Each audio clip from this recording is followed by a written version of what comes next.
Alright, time to go out and play in the Nevada desert. Oh wait, never mind. Oh well, I guess I better replace that shifter I broke. Yeah, I dropped my bike, pushing it around the garage, and it landed right on the shifter and broke the shifter shaft. So now we have to go pull the transmission and fix it.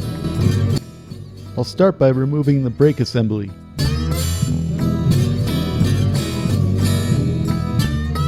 Now we can remove the chain guard, followed by the retaining bolt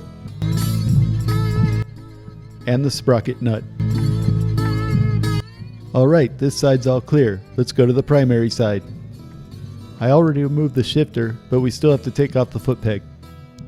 Now we'll remove the clutch adjustment cover, loosen your clutch cable.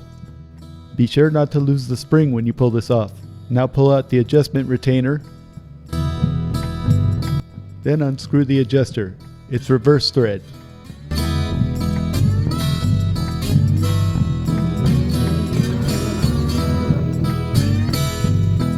Remove the adjuster nut and put it to the side. I threw the back wheel on so I could remove the flat jack to put the oil pan underneath, because this is going to get messy. Now we can remove all the primary cover bolts.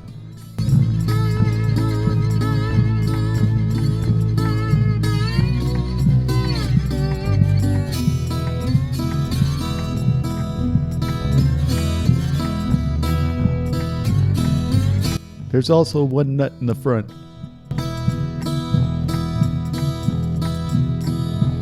Now crack it open like an egg.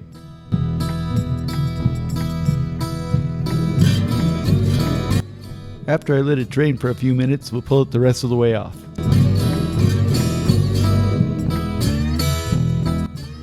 Now we can remove the snap ring for the clutch adjuster throwout bearing assembly.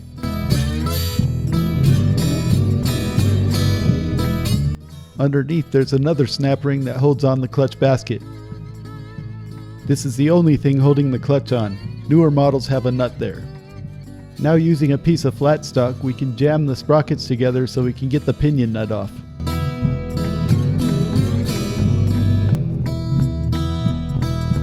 This one's pretty heavy. I had to put a cheater bar on my ratchet.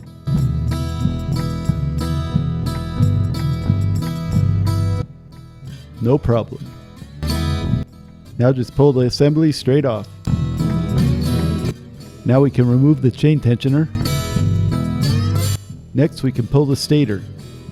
Harley recommends that you get new bolts when you reinstall this. Now we'll just tie it up out of the way so it doesn't get damaged.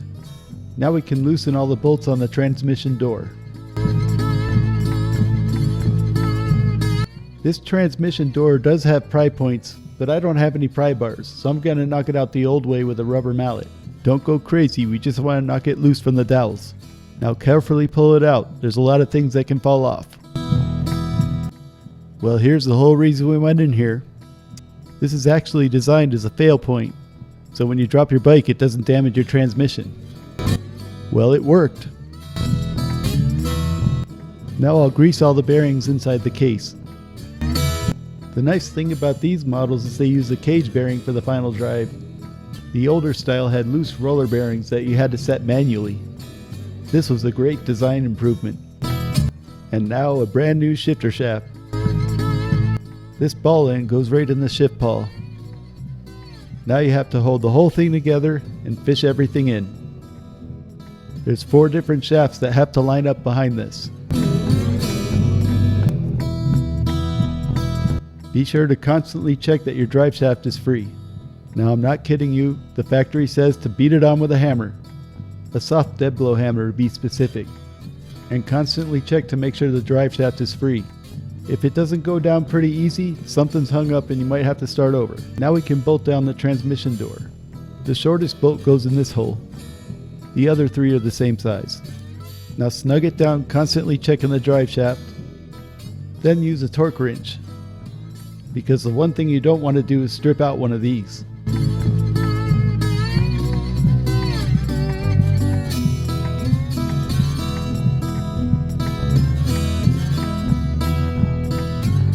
Uh-oh, that ain't good. So now that we had one go soft, we'll have to install a helicoil. First we'll have to drill it out, Then we have to run a tap through it.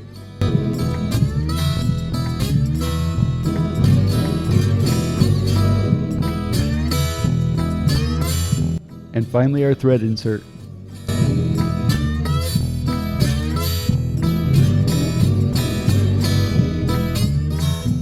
Now break off the tang. Inspect the case one more time. Then reinstall our transmission.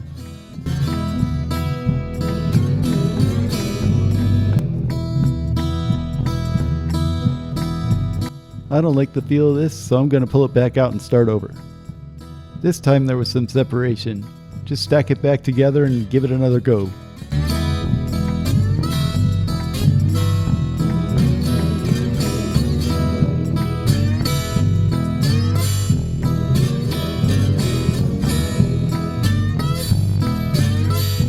Perfect fit.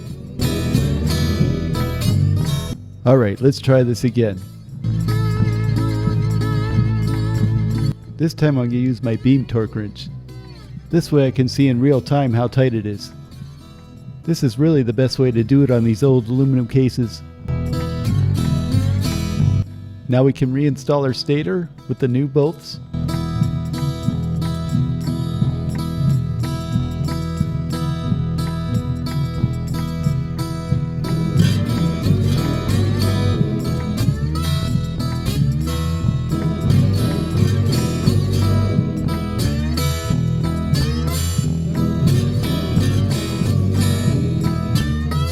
These bolts are designed to stretch when you torque them down, so that's why they're only at one-time use.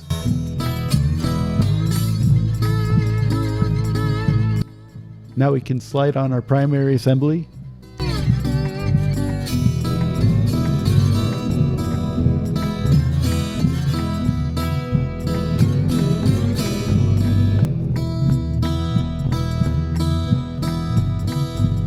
Now we'll put a bunch of Loctite in our pinion nut.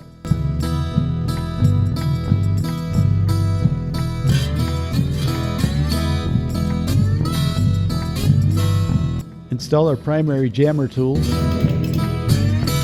and torque it down to 1,000,000 pounds.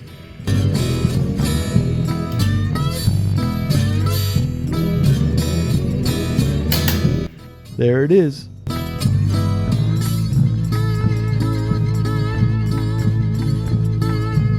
And don't forget to take out your jammer tool. You can't ride real far with that in there.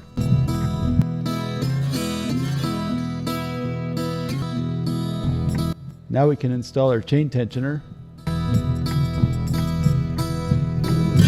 One side of the spring goes on the case and the other side goes on the cover. The spring actually pushes away from the chain. This is just to make it not chatter.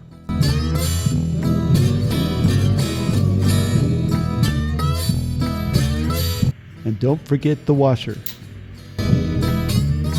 Now we can install our clutch basket retainer clip. Be sure this is seated all the way. Now we can install the throwout bearing assembly.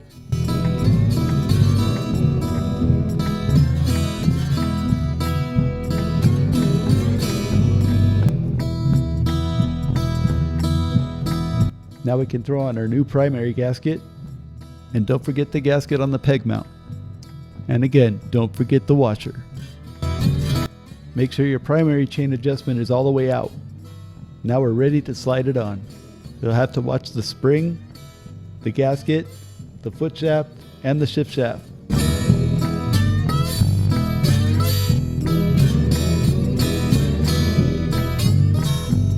Now all we have to do is bolt it on.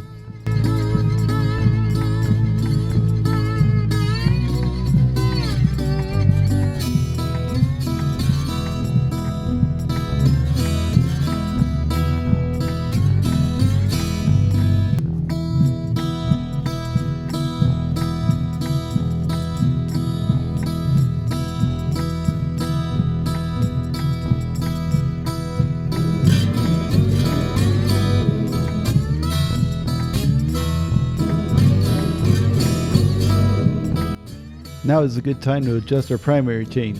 We'll open the inspection cover. It's got a lock nut on it, so it should just tighten up to where it was. But if you do have to readjust it, just put an Allen wrench on the end of it and then move the lock nut. The play should be about the width of the chain. Now we can adjust our clutch. First we'll put the adjuster nut back in.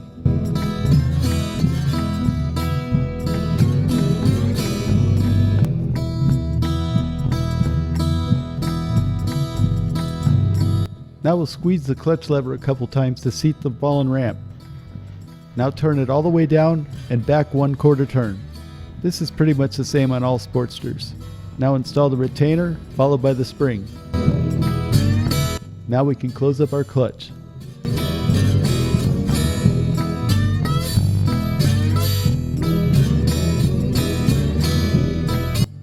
Now we can install our shifter and foot peg.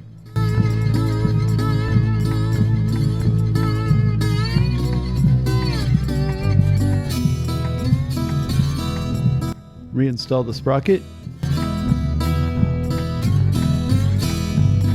and the rear wheel. Now before we go any further, let's shift through the gears. We got first gear, second gear, third gear, and fourth gear. Now we can reinstall our chain guard.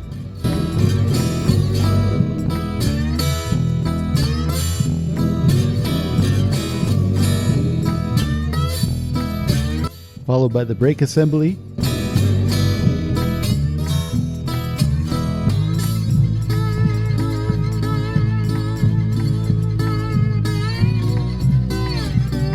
And the foot peg. Since I have the rear brake caliper off, it's a good time to throw the new brake pads on.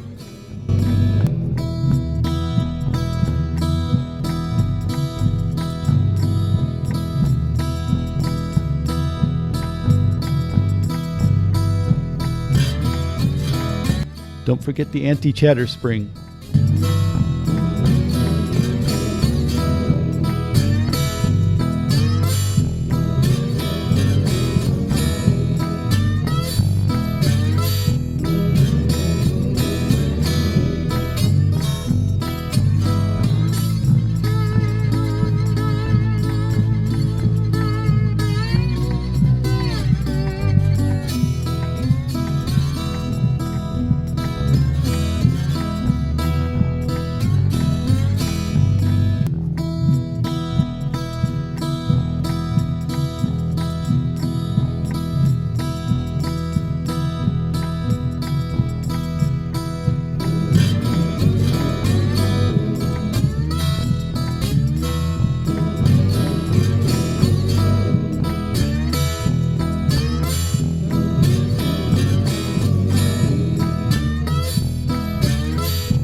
Well, there's just a few things left.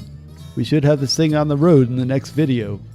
Be sure to tune in to find out on the Maker Hack Shack.